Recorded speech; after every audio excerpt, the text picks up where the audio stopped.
Yeah, Tamid, Aleph Bet. So let's start with hay base. Okay, maybe. The appointed one said to them, "Those who are new to the incense service come and draw lots. They cast lots. Whoever won the privilege of offering the incense won. There are those who are new to the service and those who are old to it. Come and draw lots, and who brings the lambs up from the lamp to the altar." Reb Eliezer Yaakov says the one who brings the lambs up onto the ramp is the one who brings them up to the altar. The Kohanim handed over the garments to the attendants. They would remove the priestly garments of the Kohanim from them, and they would leave only the breeches on them. And they would, and there were alcoves there, and there were above these alcoves were written the names of the garment placed there. Whoever won the privilege of the incense service would take the ladle. The ladle is similar to a lataka vessel made of gold, which holds 3 calves, and the spoon was inside of it, filled and heaped over with incense. The spoon had a cover, and a kind of ring was upon the cover from above the spoon and its cover. Okay. By the way, the Mishnah I read before about who brings the limbs up from the ramp, and Eliezer said that the one who brings up the ramp is the one who brings up the altar. We had the Mishnah yesterday. That's right. That's what we're doing Chazara on now.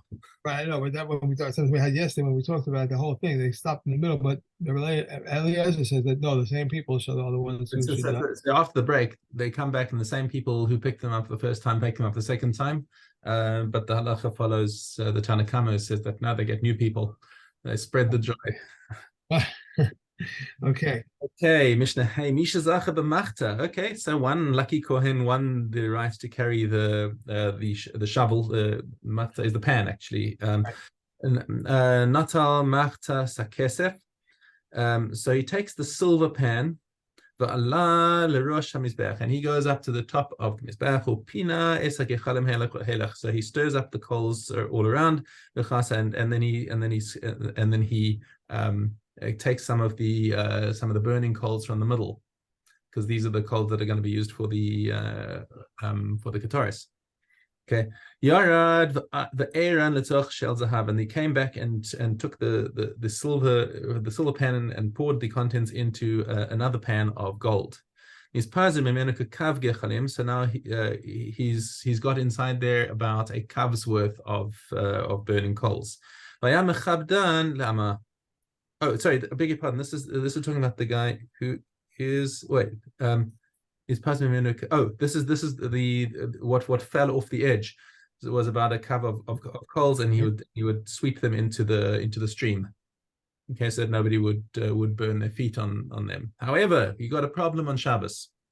Shabbos, he's not allowed to. Once he's allowed to pick up the ones that you need to do for Shabbos, because that's that overrides Shabbos, the avodah that has to be done on Shabbos. However, now the coals may not be moved because this is like the commentary over here says because there's an inyan of muktzah, but it's not.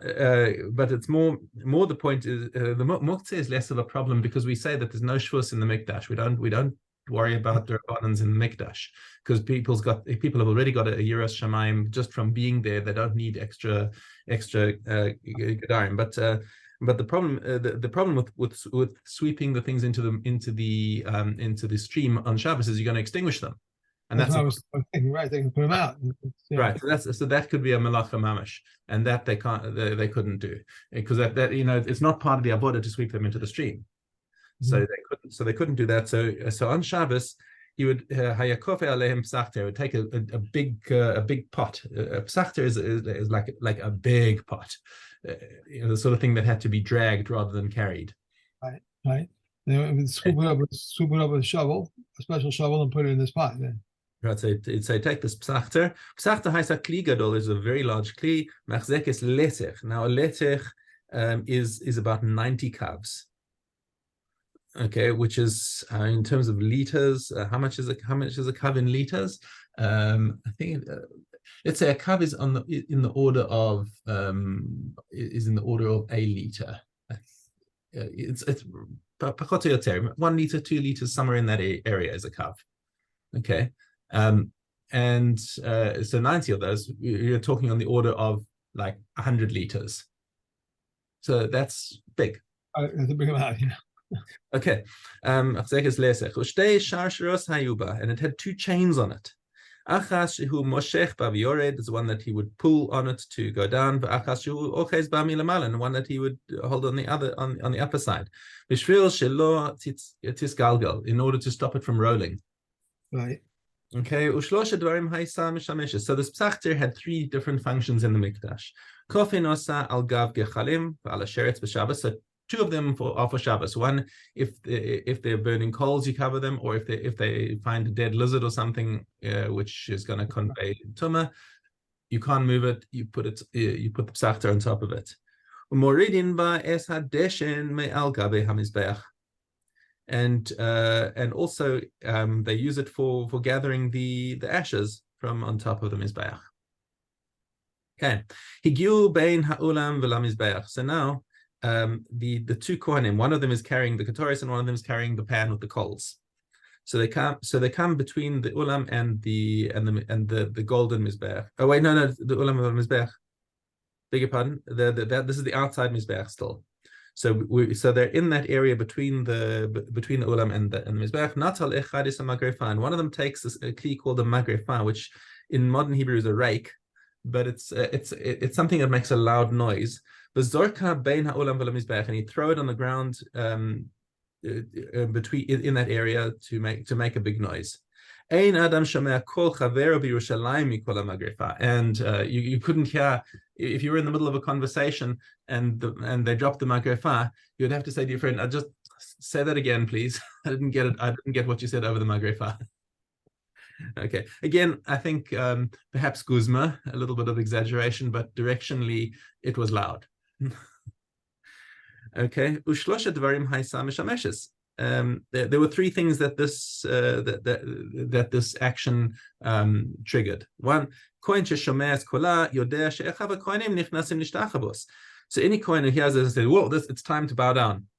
V'hu ratzu ba, and he would run and make sure that he was in the mikdash in Azara in order to bow down.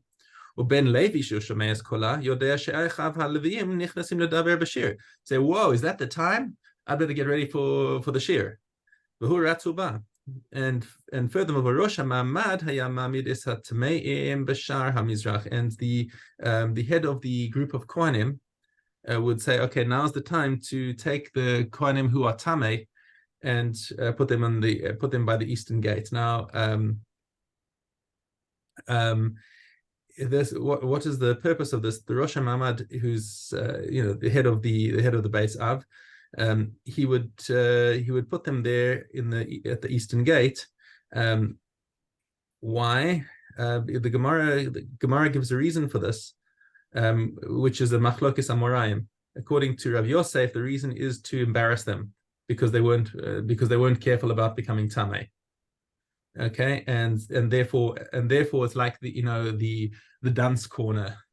You guys are standing here and watching because you did not take care not to become tamei, and now you have to stand in the corner and watch everyone else doing nevoda. Okay, and according to Rava, it's because of chashad, because of suspicion that people shouldn't suspect them that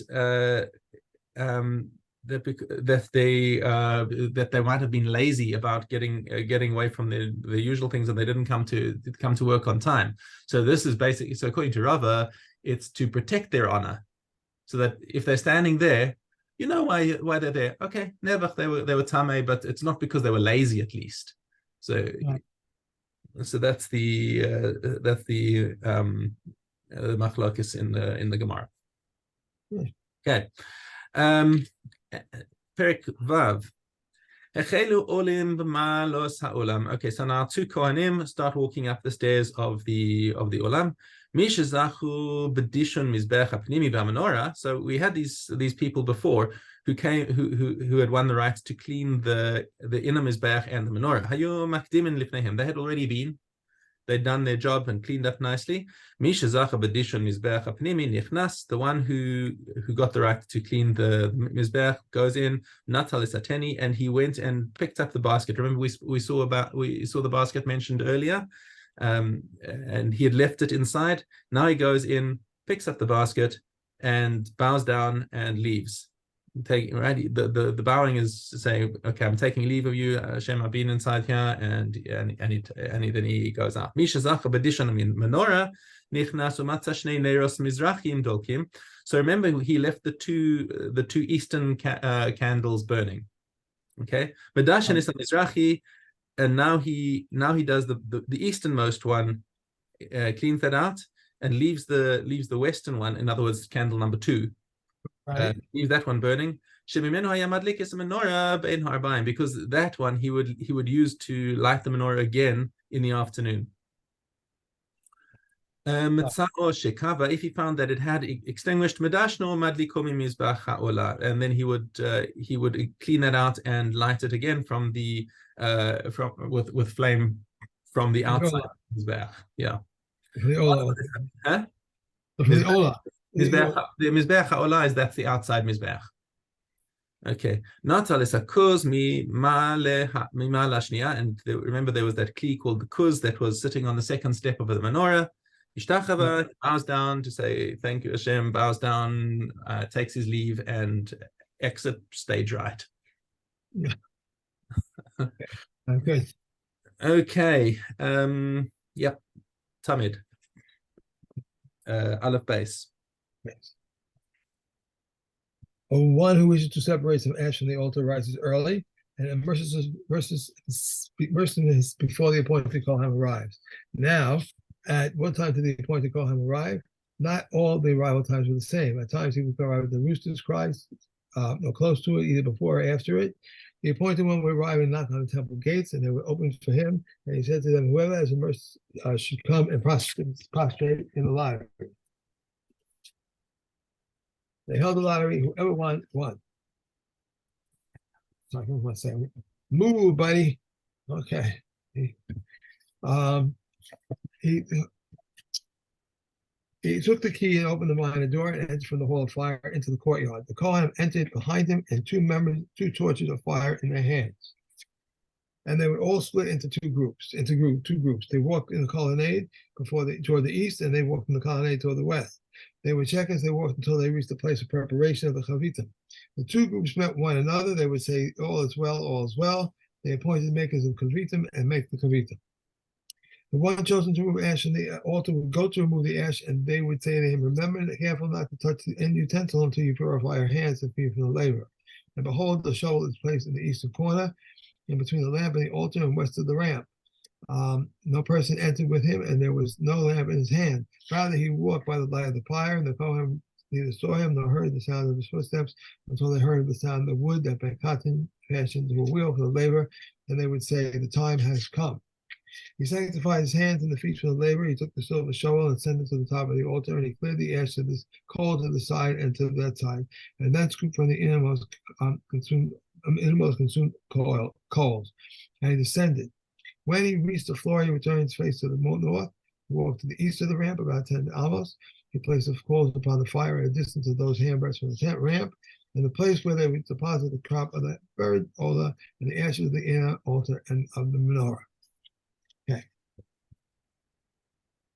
Tamura, Vav Dalad.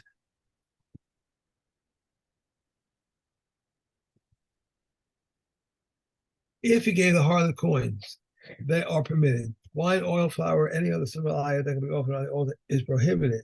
If he gave the harlot consecrated items, they are permitted. If he gave her birds, they are prohibited. For logic would dictate if consecrated animals which are blemished disqualified are not subject to the disqualification of a harlot's wage, and a dog's exchange, birds, which is a blemish, is not disqualified, is it not logical to assume that they are not subject to the disqualification of a harlot's wage and a dog's exchange? Scripture therefore states for any vow to include a bird.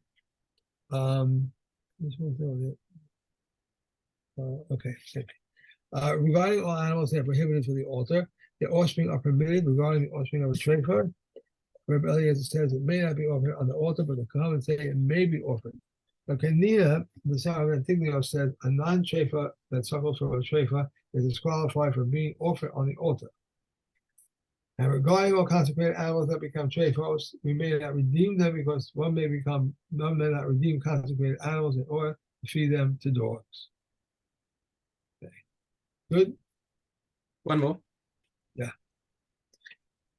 These are always there are laws pertaining to items consecrated to the altar that are not applicable to items consecrated to the upkeep of the temple, and there are laws pertaining to items consecrated for the upkeep of the temple that are not applicable to items consecrated to the altar.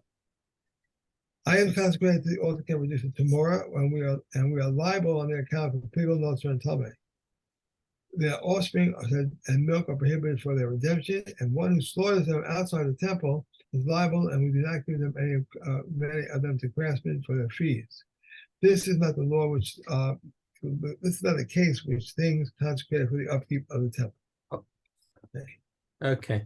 Just wanted to go over one point over here, with the Esnan Zona, where we had that logical thing where you might have thought that that birds should not be subject to Esnan.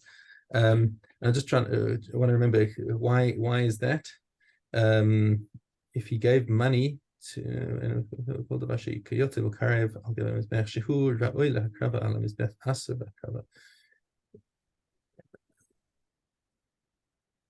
turn. So oh, but if he right, oh, we're talking about the case if he gave her animals that had already been mukdash, that's mutar because that's not his money that he's giving over. Okay, right. So this is talking about okay, but if it was birds, so okay. Right. Okay. I just had to get the logic back right in my mind. What was the Kal V'chomer there, and I understand it now. Okay. Thank you. By the way, what does your shirt say? Useful Israeli sayings? Oh yes, it's really sayings. Yeah, there's a shirt I wanted to buy, but I can't get it here. They take in America. It's all black. It's a black cotton t-shirt, Yeah. and it says, but they did in the U.S. It says "Never Again." And it has a date, 7/10. 7/10, yeah. I really wanted to get it, but I called the company that's here, and so they do it in America, and then we get shipped here. So I don't know when we could get it now with everything going on. So I can't find anyone else. I was gonna have it made, but I can see you have my name on your shirt there. Sababa. Wow. That's what my grandson calls me. Yeah, Sababa. Actually, he calls me Sababa. Okay, Menachos. The first of the first is the most superior. The second of the first and the first of the second are equal. The third of the first, the second of the second, and the first of the third are equal. Third of the second and the second of the third are equal, and the third of the third is the most inferior. One could deduce that the mikvah offering should be required for olive oil. If the menorah, which is not for consumption, requires pure olive oil, surely the mikvah offerings, which are for consumption, should require pure olive oil. Therefore, Scripture teaches pure beaten for the light, but not pure beaten for the mikvah. And from where did they bring the wine? Carusim and Tulim are the preferred areas for wine. Second to them are Beth Rima and Beth Lavin in the highland, and Kafar Siglos in the valley. All lands are valid, and all lands are valid, and we bring from these, and we bring from these.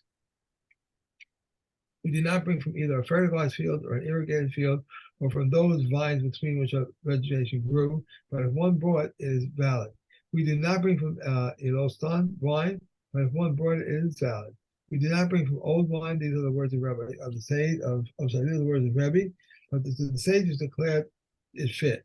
We do not bring either sweetened wine or smoked or cooked, or if one brought it, it is invalid. We do not bring from espolas, but only from trailing vines and from well-cultivated vineyards. They did not store it in large cans, but they rather in small barrels, and one does not fill the barrel to its rim so that it should be aromatic. One does not bring from the set month of the mold, because from the month of vine, because of the sediment. Rather, one brings from the middle third and its middle. And how does he check it? The treasurer sits with the reed in his hand. When it is excluded from the vine of sediment, he's struck with the reed. Rabbi Yossi ben Yehuda says, wine is which mold developed is unfit, as it is stated, unblemished they shall be for you, and their milk offerings unblemished they shall be for you, and their libations. Okay. And we're about to Baba Messiah. Baba Messiah. Okay, hey Aleph. What is interest and what is increased in what what is interest and what is increased?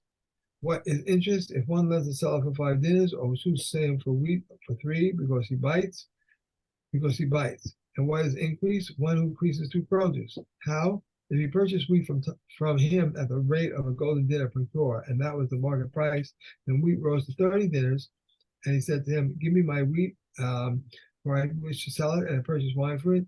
He replies, "Your wheat shall be considered in debt of 30 dinars upon me, and you have a claim of wine upon me for them, but he has no wine." Why are they talking about being in the mission? What is interest? Because we're not allowed to have interest. We're not allowed to have goods. Right. Why are they mentioning, the interest in this? I'm not trying to understand. You say, what is interest? But we know we don't have interest. He's telling you what interest. So right. So that's what we're trying to work out. What is prohibited. Right. Okay. All right. So that's what we're defining over here. So the first case was a case that's clear doraisa ribis, and then there's neshech is the interest, and tarbis is actually kind of a durabonon level of thing. So it gives you this edge case where he's holding the wheat in credit, and he's doing a changeover for wine that he doesn't yet have. So that's starting to look like he's taking the money as an investment and paying him back more, which he doesn't have. Okay. If one lends to another, he may not dwell in his courtyard gratis, nor may he rent it from him for less because it is an increase. The rent may be increased, but the sale price may not be increased. How? If you rented him his courtyard and said to him, "If you pay me now, you have it for 10 selim per year, but if you pay me for each month in this month, you must pay a seller per month." It is permissible. If he sold to him his field and said to him, "If you pay me now, it is yours for 1,000 zuz, but at the time of threshing, I give it to you for 12 mana," is prohibited.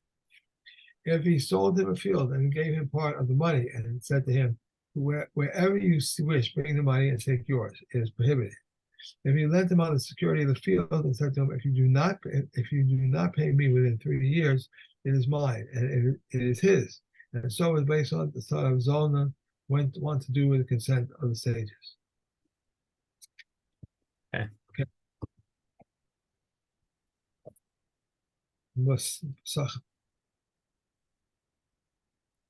Five things may be offered in a state of contamination, but may not be eaten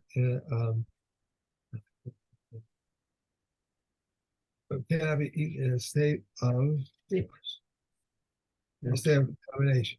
Yeah. Only the 2 loaves, the palm breads, the public peace offerings, and the he goats to the new moon. But the Pesach offering that is offered in contamination may be eaten in contamination because its original purpose is only for eating. If the flesh of the Pesach offering became contaminated, but the fat remained uncontaminated, one may not throw the blood. If the fat became contaminated, but the flesh remains uncontaminated, he throws the blood. But in the case of other contaminated animals, it is not so. Rather, even when the flesh becomes contaminated and the fat remains uncontaminated, he throws the blood.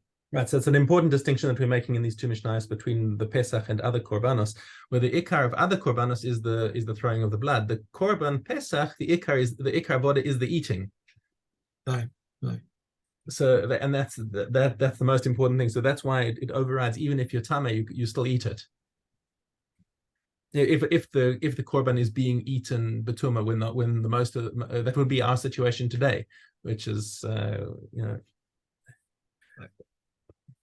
If the community or its majority became contaminated, or the Kohanim were contaminated, but the community was uncontaminated, it performed a contamination. A minority of the community became contaminated. Those uncontaminated observed the first Pesach offering and the contaminated by the second. Any Pesach offering is blood. That's it. Okay. Yeah. Okay.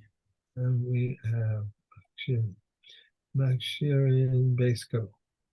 Regarding two pools of which one is Tahor and one is Tameh, that which perspires close to the Tameh pool, the perspiration is Tameh. I'm sorry, I messed this all up. Regarding two pools of which one is Tahor and one is Tameh, that which perspires closer to the Tameh pool, his perspiration is Tameh. That which perspires closer to the Tahor pool, his perspiration is Tahor. That which is equidistant between the tools, the perspiration is Tameh. Regarding a piece of Tameh iron, which one mixed with a piece of iron or iron, If the greater part of the mixture is from Tamid iron, it is Tamid. But if the greater part of the mixture is from the Tahor iron, it is Tahor. If the mixture contains half of the Tamid iron and half of the Tahor iron, it is Tamid. Regarding chamber pots, into which both Jews and non-Jews urinate, if the greater part of the urine in the pot consists of Tamid urine, the mixture is Tamid. But if the greater part consists of Tahor urine, the mixture is Tahor. If the mixture consists half of Tamid and half of Tahor urine, it is Tamid. Regarding wastewater on which rainwater fell, if the greater part of the mixture is water from the Tamid water, the mixture is Tamid. But if the greater part of the mixture is from the Tahor water, the water is Tahor. If the mixtures contain half of the Tamid water and half of the Tahor water, the mixture is Tamid. When is this? When the wastewater preceded the rainwater, but if the rainwater preceded the wastewater, even if only a minute amount, the mixture is Tamid. Right. Okay. Regarding one who ties his roof or washes his garment and rain fell on them, if the greater part of the mixture is from the Tamid water, the water is Tamid. But if the greater part of the mixture is from Tahor water, the water mixture is Tahor. If the mixture is half from the Tamid water and half from the Tahor water, the mixture is Tamid, and Marina says they increase their dripping. In the case of a city in which both Jews and non-Jews reside, and which consents in a public bathhouse, which operate on the Sabbath, and the majority of the population are non-Jews, one may bathe in the bath immediately after the Sabbath, but if the majority of the population are Jews, one must wait an amount of time sufficient to heat hot water. If the population is equally divided, one must wait an amount of time sufficient to heat the water. The hot water, heat the hot water. The Yehuda says in the case of a small pool, it is important an important official is living. I'm sorry. If Yehuda says in the case of a small pool, if an important official is living in the city, one may bathe in it immediately after the Sabbath. Right. So the reason being because what you're looking at is the owner of the bathhouse presumably is a non-Jew and he's busy heating the water on Shabbos. So are you allowed to benefit from his malacha immediately after Shabbos, or do you have to? So the difference is, was it done for the Jews? If it was done for the Jews, you have to wait enough time that he could have started after Shabbos. But if it was so, if you've got like an important official in there, then you don't have to wait, because you could presume that he heated it up in honor of the important official. It doesn't matter who the majority is. Okay. Well, reading was a little bit. That's what happens when you go to sleep after 1 o'clock and get up at 5. So